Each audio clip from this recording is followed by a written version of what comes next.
What is up, everybody? I hope you are having a good Sunday, either morning or early afternoon if you're like me and you're on the East Coast.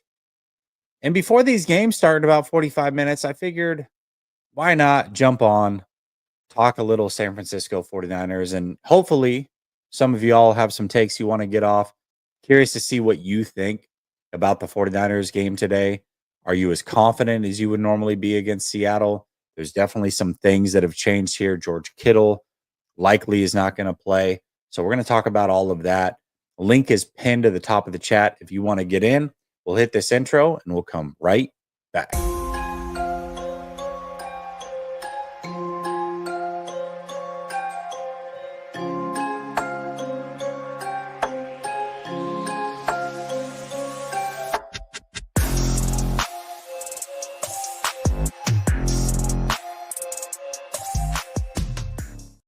All right. Welcome back to Last Second Sports. We are giving you our take down to the last second. And it's been a while. It's been a while since I brought people up, let them call in. And normally I don't go live until post games on Sunday, but I got up really early today, helped a neighbor with some Christmas lights. And then my wife and the kids went to the beach. I'm like, well, I'm not going to the beach. There's some good football on. 49ers play at 4. I can't go to the beach. So why not talk to y'all, spend a little bit of time. Like I said, link is pinned at the top of the chat. If you want to get in, have some conversation, or we could just talk through the comment section, however you guys want to do it. But if you have not heard, you've been living under a rock this morning or early afternoon, depending on where you are at, George Kittle not likely to play. And this is a big deal. It really is. I mean, you look at how to attack the Seattle Seahawks. They just let go of their leading tackler at linebacker. They brought in Ernest Jones to play linebacker. I believe that's his name. He played for the Rams. He got traded to the Titans right before the season. They brought him in, got rid of Baker, who had been there all season. Ernest Jones has played a week. Then they go on bye week. I mean, you really want to attack these linebackers. Now, CMC helps you attack the linebackers. If Debo's in the backfield, he helps you attack a little bit. I guess Juice can as well. I mean, a lot of people are talking about Juice this week and how he might be quote unquote washed or whatever. I think that's more as a blocker. I don't think anybody is saying that Juice can't run good routes, can't get open, can't catch the ball. He's just not effective at times as a blocker. But there's still ways to attack these linebackers. But without George Kittle, I mean, that really, really changes the dynamics of this game. Now, he practiced a little bit this week. The question now becomes, well, how much of the game plan was built around him? Now, we know if Debo was out last minute, it would affect everything because Kyle just loves him some Debo Samuel, right? I don't know that he's building full game plans around George, but George has been so crucial, especially in the red zone. You got to wonder how much of that game plan was built around George. And now with him not playing, likely not playing, it does still sound like he's going to test it before the game. He's got a hamstring tweak, but they are not optimistic that he's going to play. He's likely going to be out. Now, Trent Williams, on the other hand, they are optimistic that he is going to play. Now, that is absolutely massive. I still believe the 49ers have enough here. Now, Travarius Ward's not going to play either. It's a lot of big name players not going, but they don't have the problems that Seattle has. I know that we had this scuffle on the sideline between Debo and Tabor Pepper and Moody and all those other things.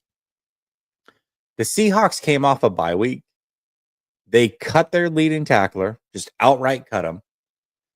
And their starting center, who I clamored to go get all offseason. I'm so glad he didn't come here. Although maybe if he had come here, he wouldn't be retiring. I don't know that this is injury related. He's started every game this season.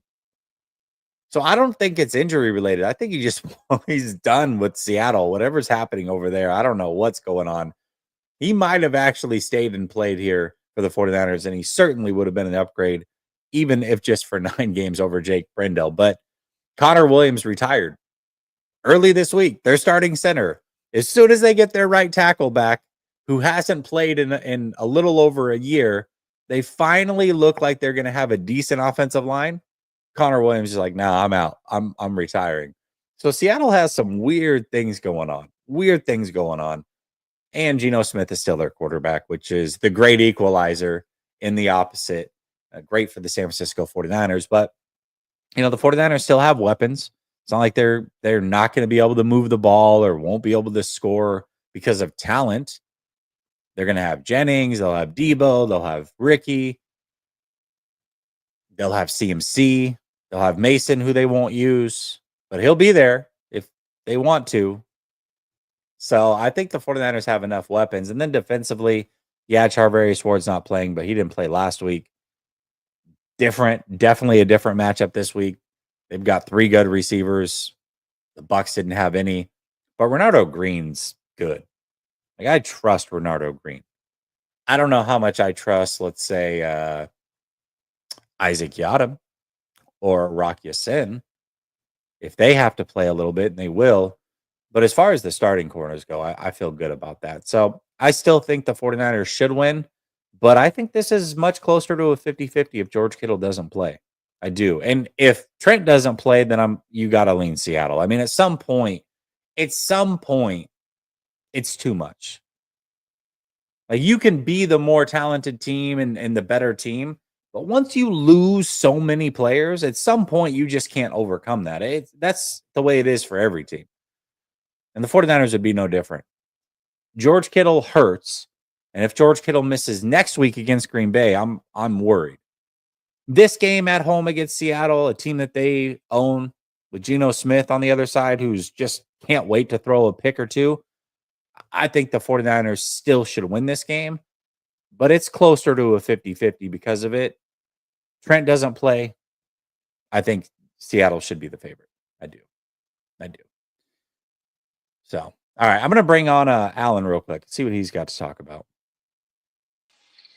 What's up, Alan? Hey Jess, how you doing? Doing good, man. How are you? Doing good, man. Long time no talk, man. Yeah, It's been man. a while since it's been a while. You know what I mean? Yeah. It's been a minute. Yeah. How you been though? I've been all right. Not happy with what's been going on. How the Colts been treating Richardson, but hey. Yeah. I'm a Richardson guy for sure. But I wanted to ask you. You think a part of the discussion they had during the trade deadline was to try to keep as much cap space as possible for next year, because knowing our cap space situation for next year? Yeah, I'm sure that conversation came up. I really truly believe they were in on a big name like Simmons. But once there's only a few of those guys that you think you might be able to get, and once that opportunity goes away, you really got to start thinking about, like, okay, sure, we could add some ancillary pieces, stack our books a little bit, spend another 5, 6, 7 million. But is that really going to push us over the edge? And we could use that money next year. So yeah, I'm sure that was a conversation, but I do think that they tried to make a big swing at the trade deadline. I do. I'm kind of glad they didn't, though, because I feel like it's been one of those things where, you make a big old splash move and you have to take on that contract. And you're already in debt with the way the team is already structured, and you're just adding more debt. And then what happens if you don't even make the playoffs? And just keeps going downhill from there. I'm kind of glad they didn't make a big old move. Yeah, absolutely, man. Absolutely. I tend to agree. I mean, I think most people that listen to me said, know that I said in March, like, I would tear it down before it's too late. And while you can get something for these guys, I doubled down on that before the trade deadline, right after the loss to the Chiefs. But, I knew the 49ers were never going to do that. They just weren't going to do it. So I'm just glad, yes, because especially for the past couple of years, we're losing draft capital. It's kind of nice keeping our draft compensation and all that stuff for next year. Because, like you said in your previous videos, you've been saying for a good while that we just need to try to regroup, get younger at certain positions, maybe get rid of some key guys that we don't use. Like, for example, much like Debo, because watching these games, I know you as like all of us as a fan, you could tell he's just not the same dude like that no more. And just something seems off with Debo, and it probably is likely he's lost a little bit of a step. I think there's going to be a couple games within the year that he's going to do something special, and people are like, see, he's back. I don't know that that's going to be ever a consistent thing again with him. And I agree with that. I do think though, I think this draft class, and if they can hit on next year's draft class, that really, I mean, that resets the clock very, very quickly. And that's how you win in this league. I mean, you got to draft consistently well, and the 49ers have had some hits and misses, but you know, you have back-to-back good draft classes, and you were already this talented, you can reload very, very quickly in this league. Yeah, like you say, sometimes you gotta do stuff on the fly, regroup on the fly. I'm Yeah. like you said, just imagine if that whole Trey Lance situation didn't happen, how much we could have Oh regrouped my there. God. Yeah. I But mean, you have those picks. Yeah. but like you said, you can't get mad at the situation where they're trying to be aggressive for a position that we all know we needed an upgrade on. But a lot of like you said, Jesse, a lot of stuff I tend to agree on with you because like you and Graham been keeping it real, unlike some delusional delusional Niners / Cowboy fan. You know how that them kind of fans be. You got sometimes got to keep it real with your teams. Yeah, for sure. I mean, great. You know, listen, I think there are definitely times where I go full fandom, knowing that I'm probably going to be. Super Bowl was a great example of that. I'm a fan at the end of the day. Grant is not. So there are times where it's like I know against my better judgment, like they're probably not going to win this Super Bowl. Super Bowl. I don't care, man. I'm going all in. I'm picking them. So It's like I have I have a friend that's a Titans fan. I'll be asking him every week. Y'all think you gonna have a win? Hell no, we ain't gonna win no that this week. I just be cracking up. I said, Elias, you're honest. He's like, well, it's truthful. We got nothing to be hopeful. Maybe for a high draft pick, but that's about it.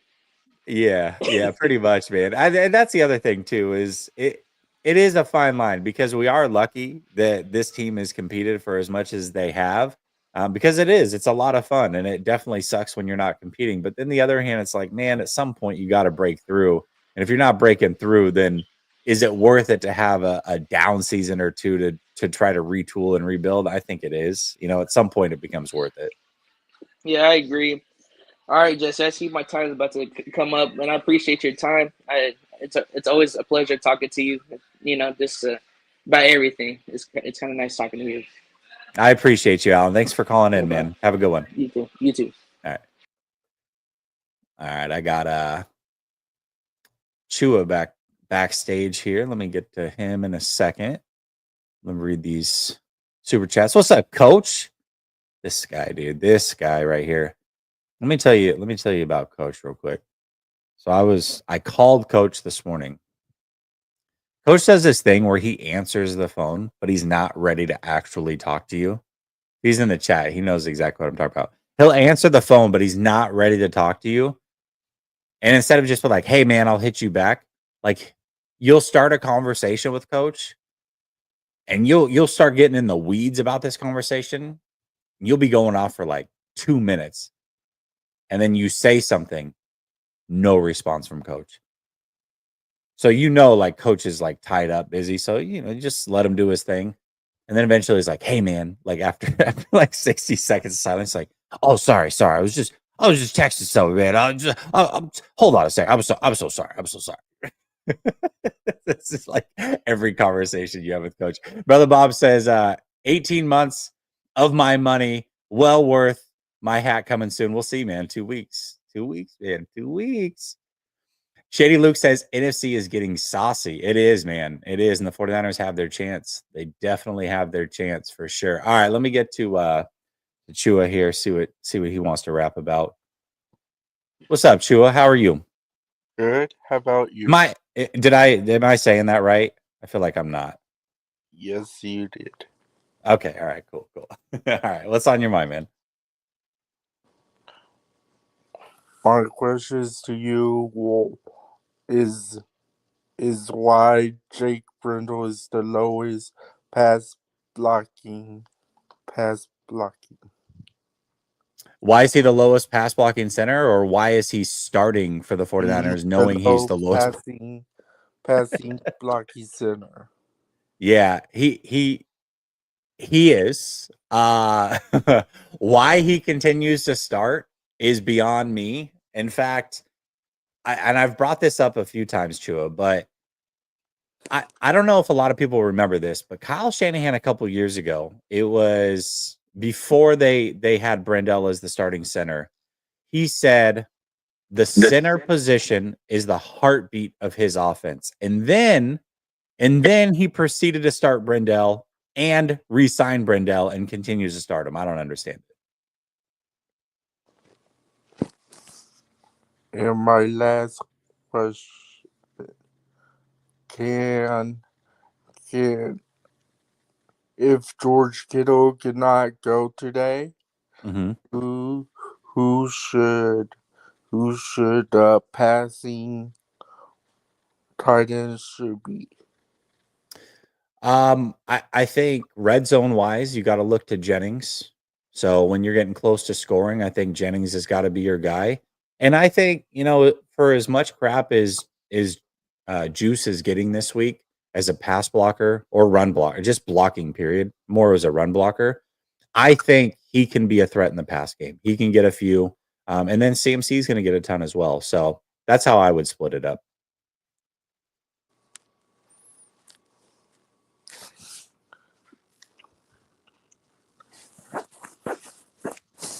Are you good to go, bro? Is that it? All right. I guess he's good to go. He said, I'm going to let you cut me off, bro. I'm out. I'm out. So, yeah, I mean, 49ers, no George Kittle, most likely. I would love to see in the chat. You guys let me know. Not are the 49ers going to win, because I know that we're all still going to pick the 49ers to win or likely win. I think most of us will. Give me the percentage of chance, because I would say I was at about 75% chance the 49ers win, maybe 80. But without George Kittle, I think we're getting closer to 50-50. So assuming George doesn't go, Trent's going to play. I think Trent's going to play. They're optimistic. They're optimistic he's going to play, but he is going to test it. There is a chance Trent doesn't play. There's also still a chance technically that Kittle does play. They didn't say he's out for sure, but let's assume Kittle does not play, and let's assume Trent does play. What is your percentage of chance? Daniel says 55%. I think that's fair. 60-40 says Joey. Okay. Without Kittle, of course. Yes. Bosa's going to play. Bosa's playing. 60%. Much lower, though, right? I mean, everybody's sitting around 55, 60, 65 for Micah. Okay. Alex, stop. You got no chance not winning 50-15. Alex is at 70%. Okay. All right. Man, that's high, though. 70%, huh? Okay. Harris just says we're going to lose. Okay. All right. They can't lose. We're going to talk about what that means. 55% because of Kyle, Throwback says. All right. Well, I'm going to get to Nick real quick, and then we're going to talk about why the 49ers cannot lose this game. We'll get into that. All right. What's up, Nick?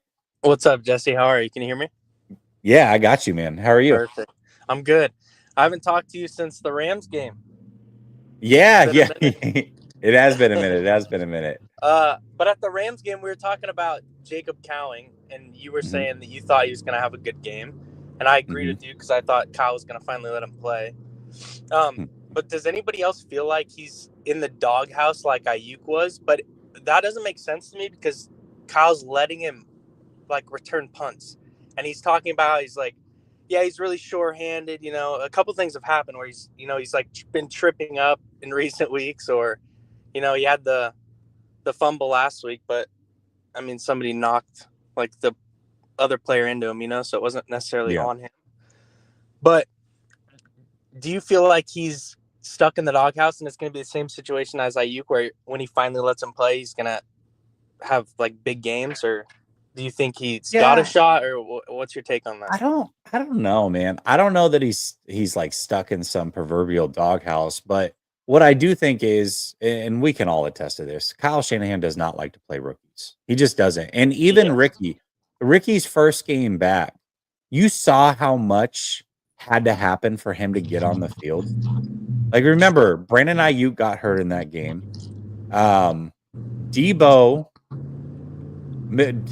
missed the game. Was that the game that he was sick to start against the Chiefs? Right? Yeah, it was. Yeah. So Debo gets sick, misses the game. Ayuk goes out with a season-ending injury, and it took all of that just to get Pearsall like 10 snaps. It's like, True. he clearly doesn't want to play these rookies if he doesn't have to. But then, Conley was hurt and Jennings was out, and so Pearsall had to play before the bye. I think he earned some respect there, and now he's kind of a mainstay in this offense. But, man, it takes a lot to get on the field as a rookie for the 49ers. It just does, and it's always been that way. And that's what I'm saying, but it seems like every time that he does allow it to happen, they flourish, Like with Pearsall, and then you have like Pooney. If it wasn't for injuries, he wouldn't have probably seen the field this year, and he's he's probably our second best lineman. This is going to sound blasphemous. I think at this stage in Trent's career, he's our best offensive lineman. Now, he doesn't play a premium position, right? His right guard is not as important as left tackle, so missing Trent, I think, would be tougher on this team than missing Pooney, because you could play like Feliciano or Burford, and the drop off would be big, but it's still a decent level starter you can put there. But as far as just player for player, who's a better player right now? I think Pooney might be better than Trent. I really do, man. It's crazy. Well, I watched him against Vita Vea last week, man, and Vita Vea was doing almost nothing. And Vita Vea is a premier defensive tackle in this league. Yeah, he's a stud. I would love to have him. But I can guarantee Pooney wouldn't let Chris Jones free up the middle. Very true. I mean, Chris Jones didn't go crazy against 49ers. That's another one. I mean, he's back-to-back. He's had to play some good guys. And in the Super Bowl, he absolutely destroyed us. Yeah, he did. He just destroyed us.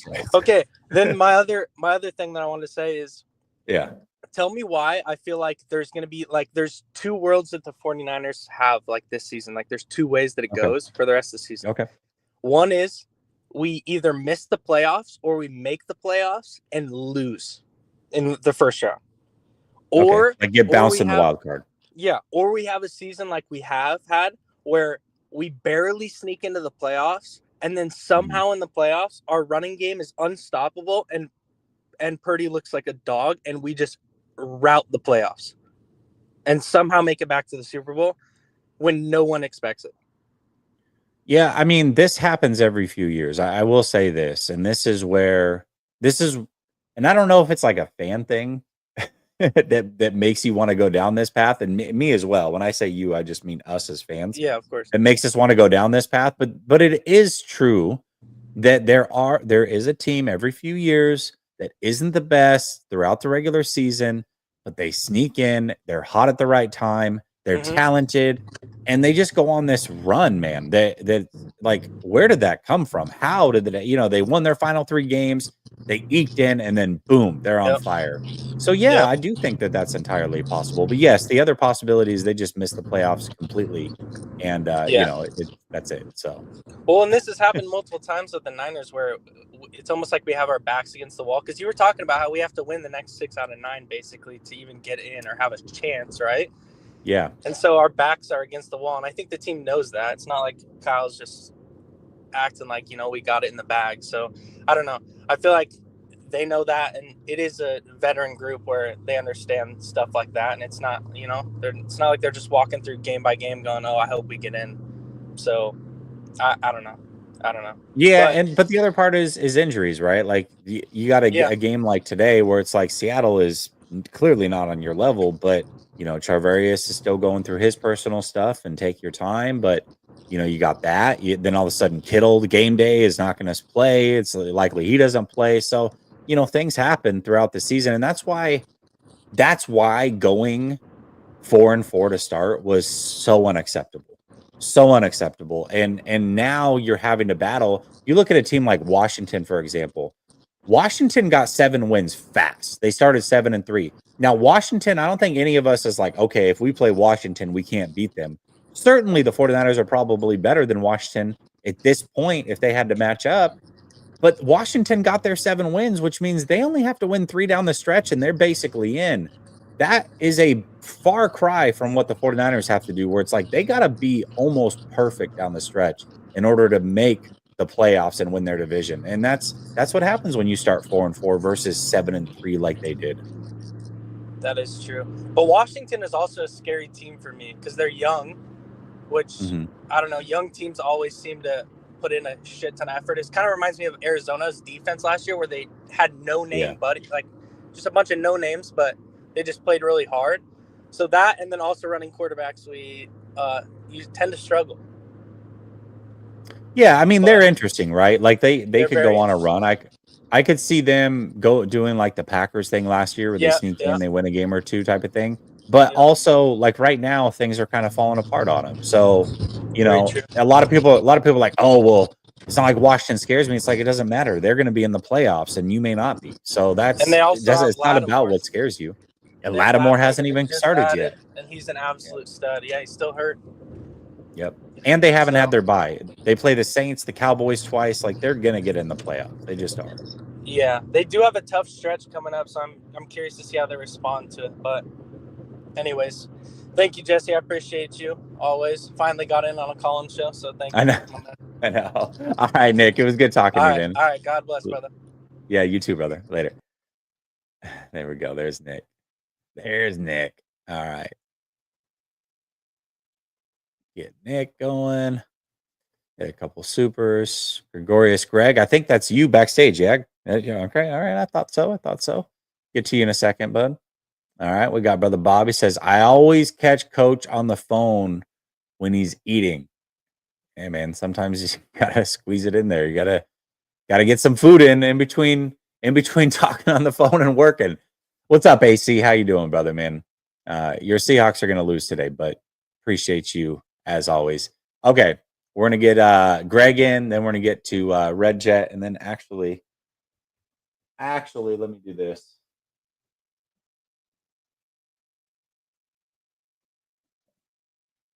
Get the link out of there because we got a show. We got games going, so I don't want to hold it up too long, and I do want to talk about some of the playoff scenarios as well. So, all right, here we go.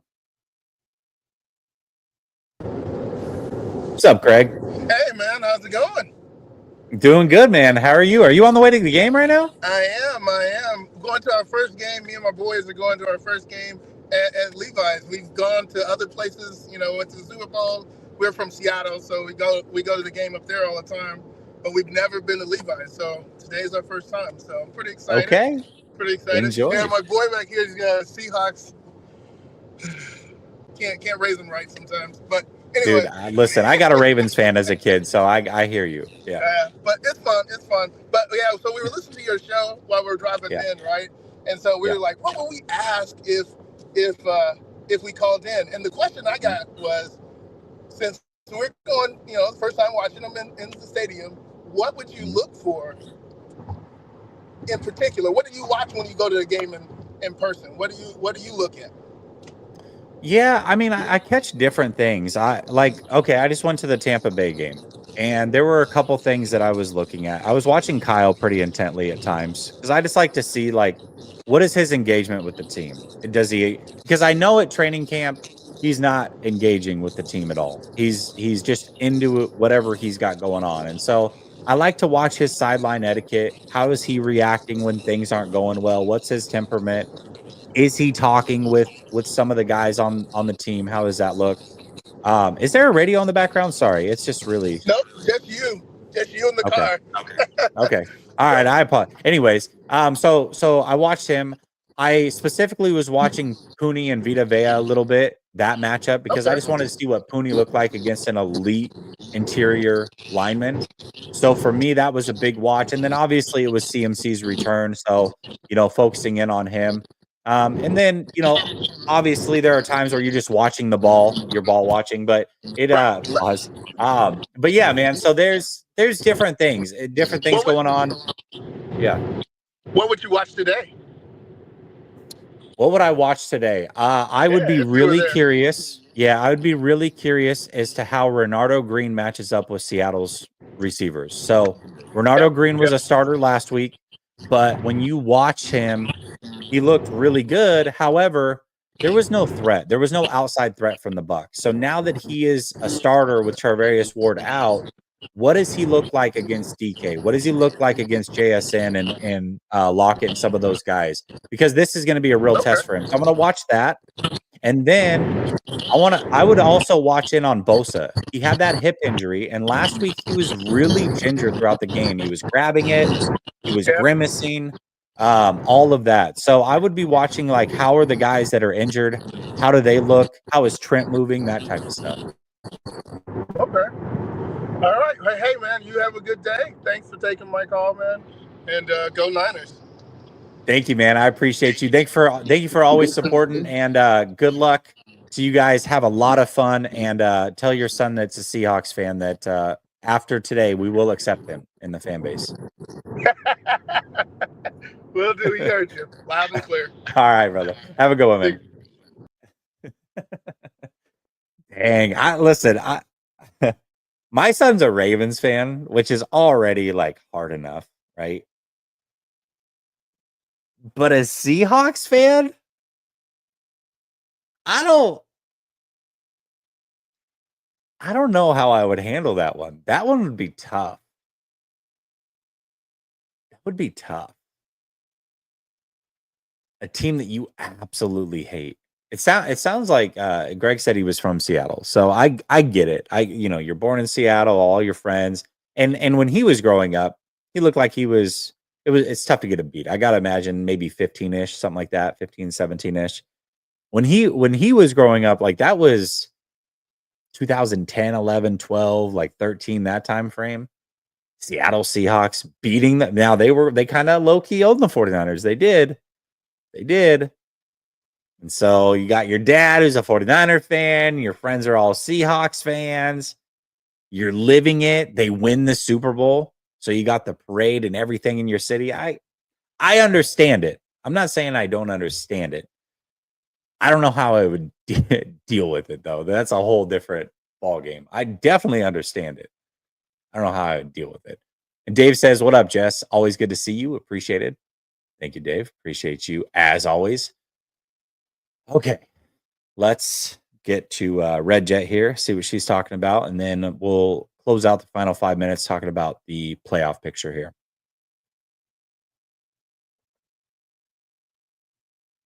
Red Jet, you there?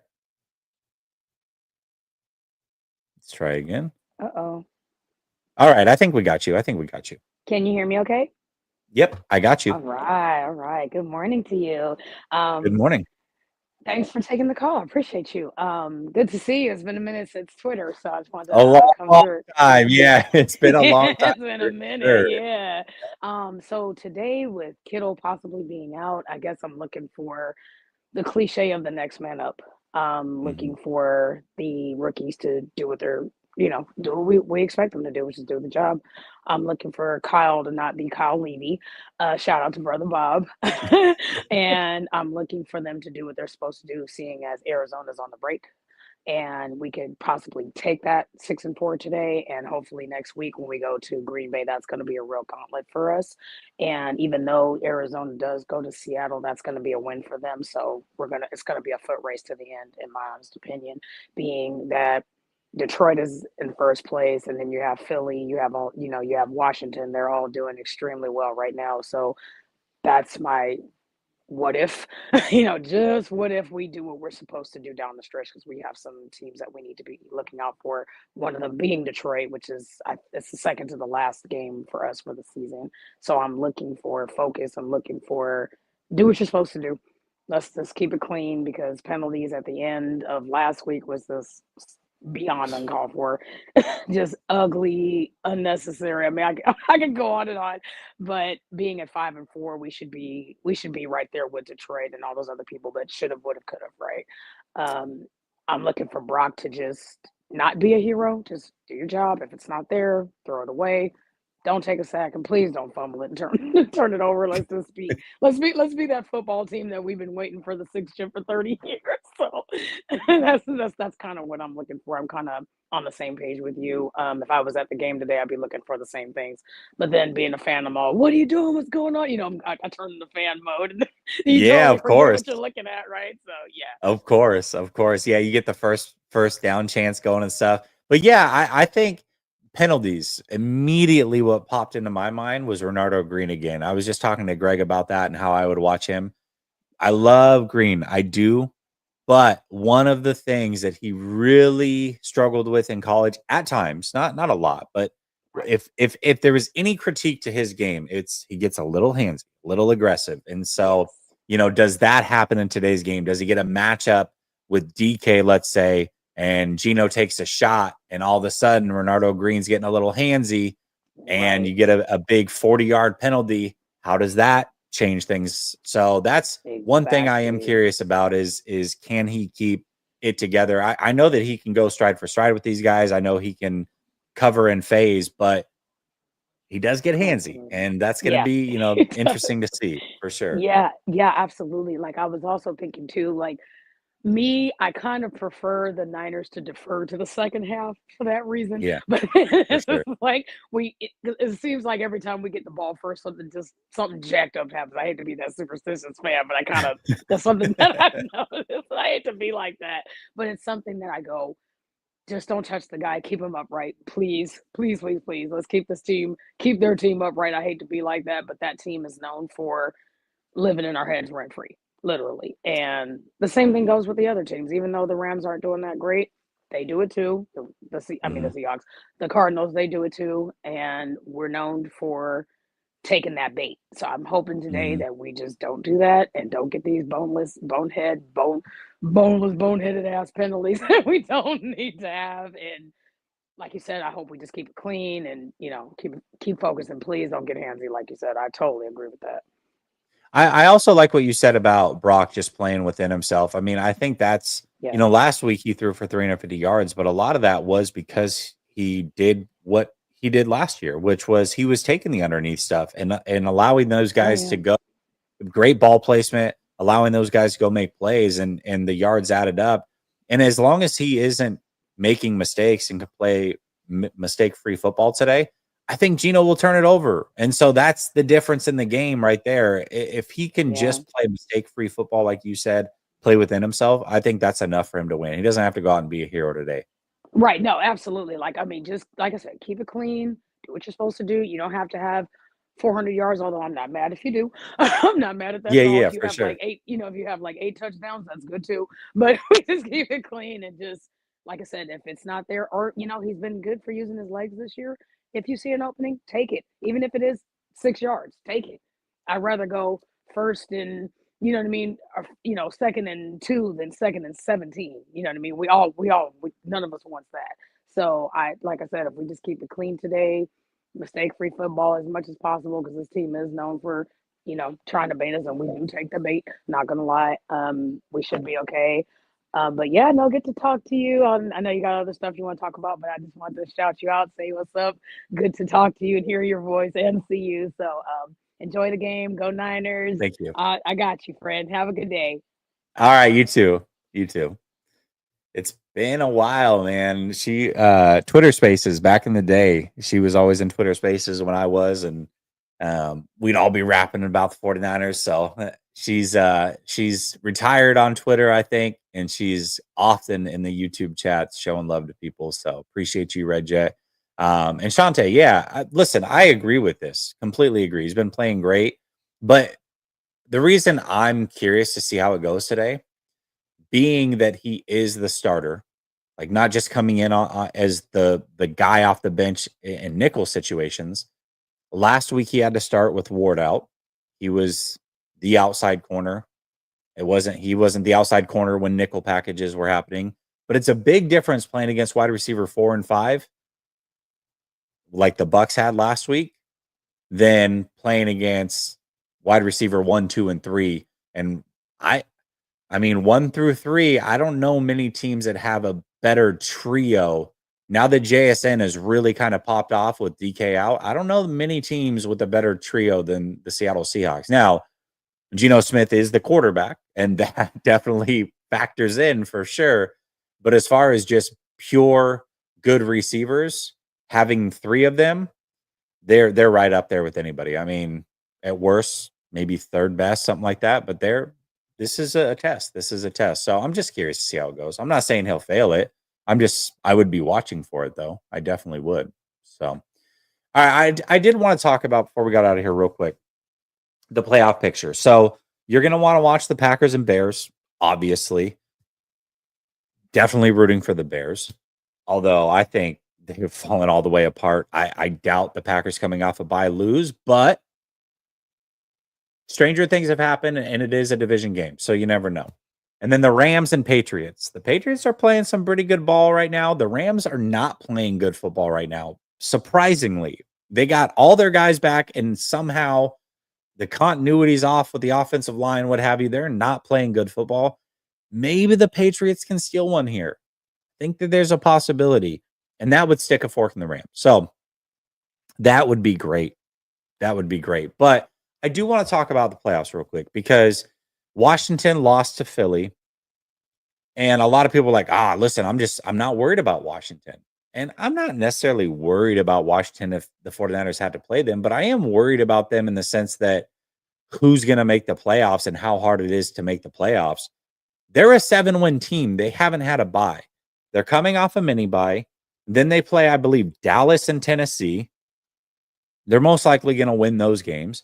Then they go on a bye. And after the bye, I think they play like the Saints, the Eagles, in one more game. So they have a bye, a mini bye. They got Lattimore joining this team. He still hasn't played. Remember, they just traded for him, but he hasn't played in the first 2 games because he had a hamstring injury.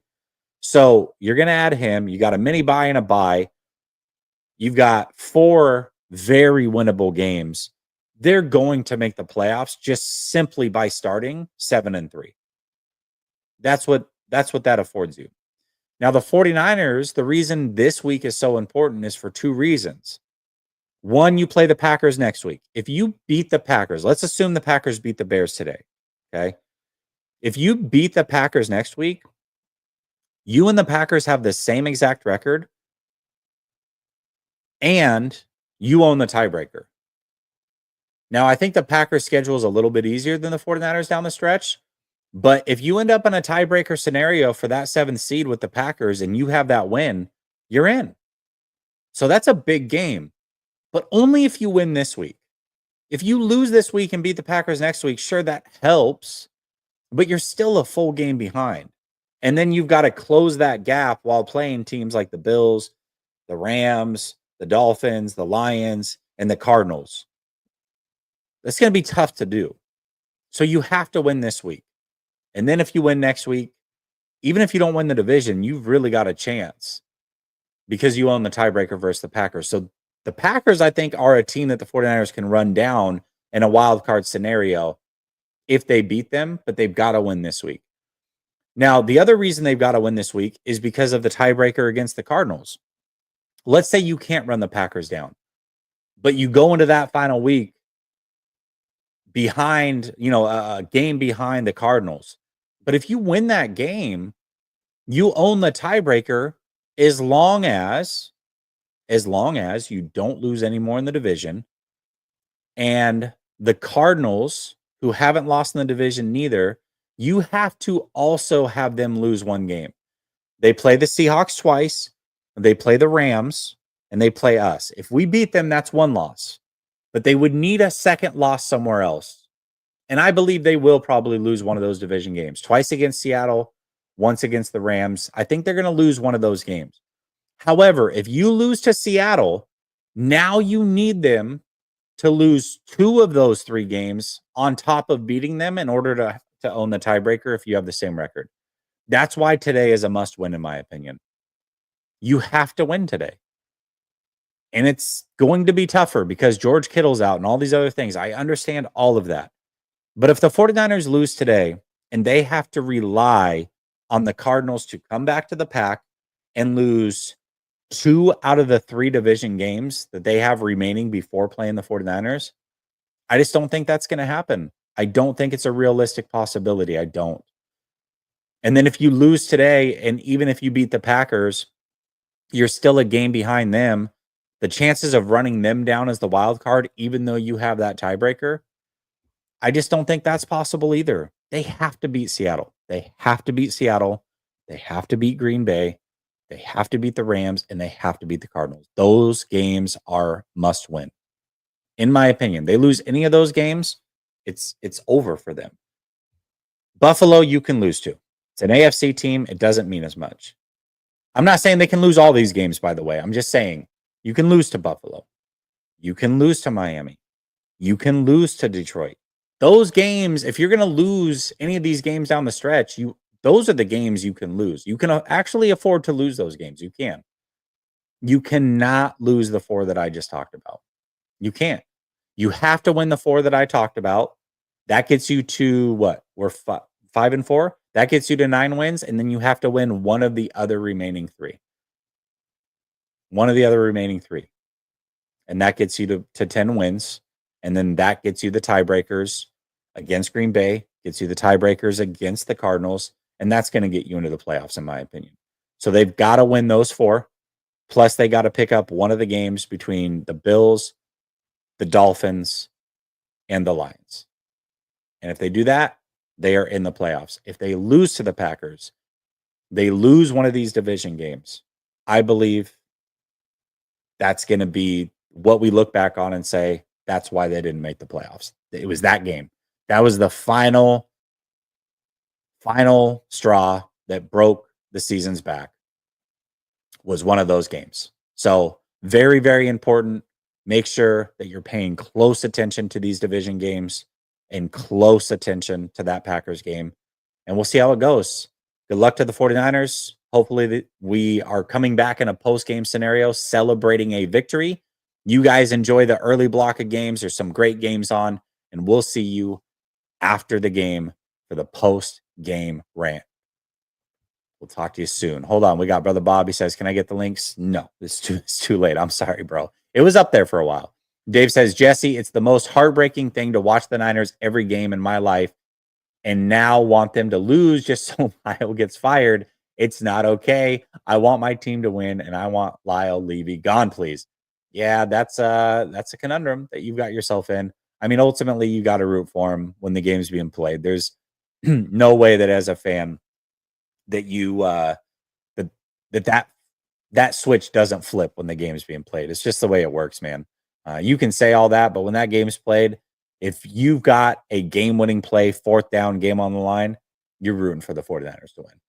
You're rooting for that's like people are like, I don't mind if things were over for me and my life was over. And it's like, well, somebody puts a pillow on your face and starts to suffocate you. I bet you fight back. So that's the way it is as a 49er fan, man. So deal with it. All right, y'all. We'll talk soon.